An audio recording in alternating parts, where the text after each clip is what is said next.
Saya menit ini mas. Mulai. Assalamualaikum warahmatullahi wabarakatuh. Pada hari ini alhamdulillah kita bisa berkumpul lagi untuk mata kuliah pengantar hukum Indonesia. Hukum pengantar Indonesia pada pertemuan sesi yang kedua tanggal 15 ya, khusus tanggal 15 Juni pada pukul 14 sampai 15.10. Nanti kita langsung aja mulai sampai ke 16.30 sampai 17.40, part yang ke-3 aja. Bisa kita mulai, semua pada sudah siap atau belum? Mari kita bisa mulai ya. Mbak, Mas, Pak atau Ibu yang mengikuti mata kuliah pada hari ini. Pertama ini asas hukum acara perdata. Namanya hukum acara perdata. Untuk nanti di sini ada pasti asas-asasnya ada yang terkait hukum perdata sendiri. Seperti subpokok bahasanya ini istilah dan pengertian hukum acara perdata. Sumber hukum acara perdata, ruang lingkup hukum acara perdata, asas-asas hukum acara perdata. Jadi di sini mungkin pengertian hukum acara perdata itu apa toh? Pengertian hukum acara perdata itu berarti yang khususnya hukum yang kita selaku setiap perilaku konflik di dalam hukum perdata itu sendiri. Kalau sumber hukum ya sumber hukum untuk perdata itu acara hukum, sumber hukum acara perdata. Ruang lingkup berarti ruang lingkup itu seputar untuk hukum acara perdata itu termasuk apa aja nanti. Asas-asasnya juga asas-asasnya hukum acara perdata asas-asas apa aja. Ini seperti pengertiannya ini para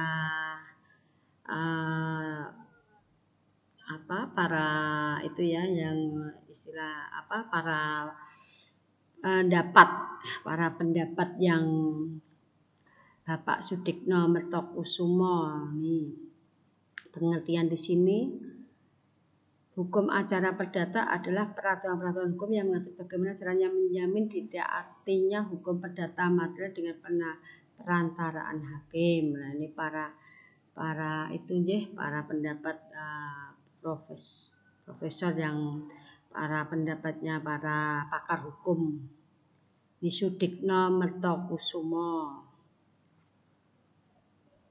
Hukum perdata material lagi Retno Wulan Sutantio. Hukum acara perdata disebut juga hukum perdata formil. Nih ada material, ada formil menurut Retno Wulan Sutantio. Yaitu kesemuanya kaidah hukum yang menentukan dan mengatur cara bagaimana melaksanakan hak-hak dan kewajiban-kewajiban perdata sebagai yang diatur dalam hukum perdata material. Ini hampir sama tadi Bapak Sudikno maaf.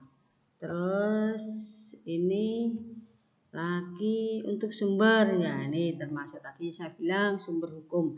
Ada Undang-Undang Darurat nomor 1 tahun 1951, Reglement of the Catholic Organization and the Justice in Indonesia. Ini dari kata Belanda nih. Of the Rechterlijk Belanda. Tahun 1847 nomor 233 nih. Tentang organisasi kehakiman. S 1847 nomor 233. Reglement of the Burgerlijk nih, Belanda ya. Hukum tuh dulu asal mula dari Belanda tuh. BW ini anak BW ini tahu ya. Burgerlijk Wetboek pada buku keempat, buku BW ini nanti ya. Undang-Undang Nomor 14 Tahun 70 nih 1970 tentang ketentuan pokok kekuasaan kehakiman. Undang-Undang Nomor 4 Tahun 2000 tentang kekuasaan kehakiman. Jo itu junto ya, berhubungan dengan gitu bacanya gitu. Undang-Undang Nomor 48 Tahun 2009 tentang kekuasaan kehakiman. Jadi mungkin pertama kali ini ya kita yang kuliah di hukum itu jangan sampai salah baca ya. Maksudnya ini yang namanya kehakiman titik ya, itu berarti kehakiman junto ya. Artinya itu junto. Undang-Undang Nomor 48 berarti berhubungan, artinya junto. Itu junto bacanya.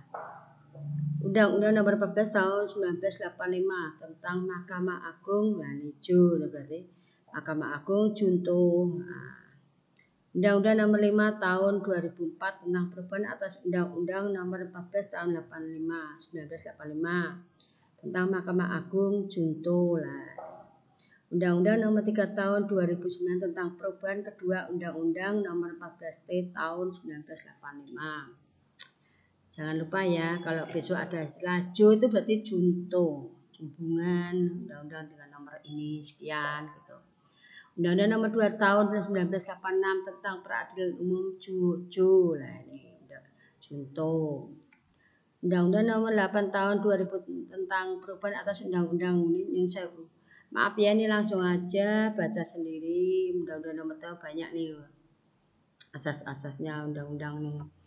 Tuh, terus jurisprudensi, adat kebiasaan, perjanjian internasional doktrin atau ilmu pengetahuan. Mana udah ya, ini untuk adat kebiasaan, jurisprudensi itu apa kemarin mengingat kembali ya minggu kemarin. Nih, slides. Nih, ruang lingkup hukum acara perdata. HAPER meliputi 3 tahapan. HAPER yaitu tahap pendahuluan, permulaan, penemuan, dan pelaksanaan. Ini acara perdata ya. Tahap pendahuluan. Tahap pendahuluan adalah tahap sebelum acara pemeriksaan di persidangan, yaitu tahap untuk mempersiapkan segala sesuatunya guna pemeriksaan perkara di persidangan pengadilan. Masuk dalam tahap pendahuluan hukum acara perdata antara lain ini. Namanya pendahuluan berarti tahap sebelum acara perdata di persidangan. Pertama kali mau diadakan pemeriksaan persidangan, seperti tahap untuk mempersiapkan ya toh, mempersiapkan. Itu apa aja sih perdata antara lain ya, perdata perkara, panitra, gitu-gitu ya. Penetapan majelis hakim, penetapan hari sidang. Tuh. Tahap pendahuluan hukum acara, namanya hukum acara perdata itu tadi. Yang pertama atau pendahuluan sebelum acara pemeriksaan dimulai. Penentuan. Tahap penentuan ialah tahap mengenai jalannya proses pemeriksaan perkara di persidangan. Namanya aja tahap penentuan. Berarti jalannya proses pemeriksaan perkara mulai dari pemeriksaan peristiwa dalam jawab menjawab, pembuktian, nah itu termasuk ini ikut masuk tahap penentuan. Saya kira sudah paham nih, pengambilan putusan oleh hakim. Ini ya. Penentuan hukum acara perdata antara lain hakim menjatuhkan putusan gugur atau fast track perdamaian. Sudah tahu ya artinya apa nih istilah nih, putusan gugur dan fast track perdamaian. 3. Tahap pelaksanaan. Tahap untuk merealisasikan putusan hakim yang sudah berkekuatan hukum tetap nih, inkrah ya. Besok kalau sudah inkrah, nah ini istilahnya nih.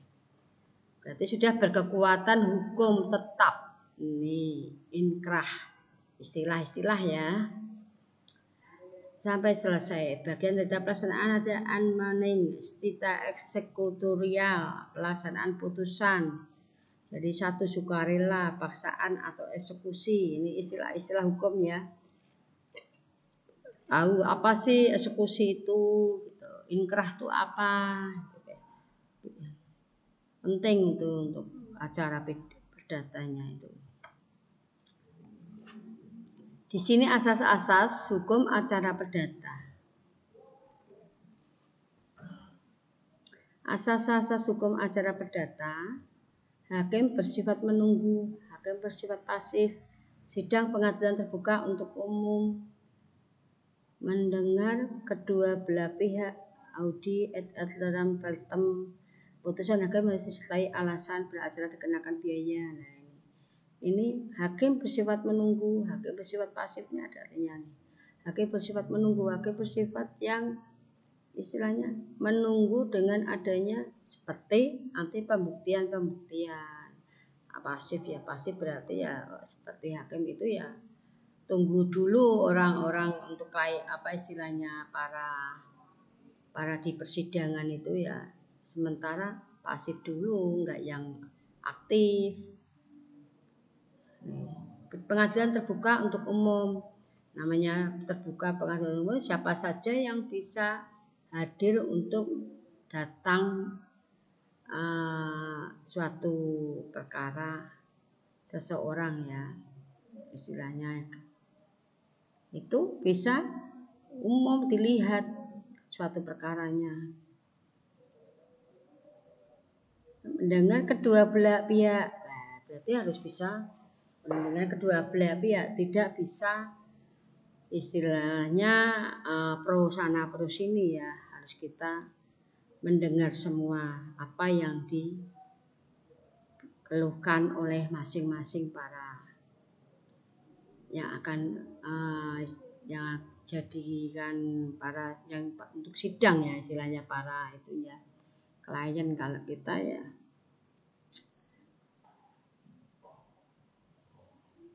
putusan hakim harus disertai alasan beracara dikenakan biaya. Ini kita bisa disertai alasan beracara kena biaya atau kena denda ya. Kalau hakim sudah memberikan putusan dengan adanya dikenakan biaya, berarti sudah putusan tambahan hakim yang harus wajib dibayar denda istilahnya. Peradilan dilakukan demi keadilan berdasarkan ketuhanan yang Maha Esa. Pasal 2 ayat 1 Undang-Undang 48 tahun 2009 tentang kekuasaan kehakiman. Ini cukup dibaca aja ya, nih pasal 2 ayat 1 tentang undang-undang ini nanti kita baca buka di buku itu yang KUHP pidana itu ya. Itu dilihat pasal 2 ayat 1. Oh, bunyinya ini Undang-Undang Nomor 48 tahun 2009 tentang kekuasaan kehakiman. Peradilan dilakukan dengan cara sederhana, cepat dan biaya ringan. Pasal 2 ayat 4 Undang-Undang Nomor 48 tahun 2009 tentang kekuasaan kehakiman. Buka di itu ya, maksudnya buka di bisa di KUHP itu ada undang-undang itu. Udah gitu, kiranya bisa saya akhiri untuk materi yang tadi, tapi mohon maaf ini sebelumnya nanti kita bisa bertanya untuk tanya jawab pada mungkin WA grup ya, di WA grup PHI, dan mungkin untuk season keduanya bisa kita tunggu lagi. Mohon maaf sebelumnya. Apa mungkin saya tunggu untuk pertanyaan di WA Group. Kalau sudah nggak ada ya saya sudahi di sini dalam saya mengajar. Sebelumnya kami mohon maaf apabila ada kesalahan tutur kata saya dalam mengajar, dan mungkin bisa sharing juga ya, nggak harus saya mengajar ini seperti ini, enggak. Lebih baik kita senangnya sharing, berdiskusi atau tanya jawab.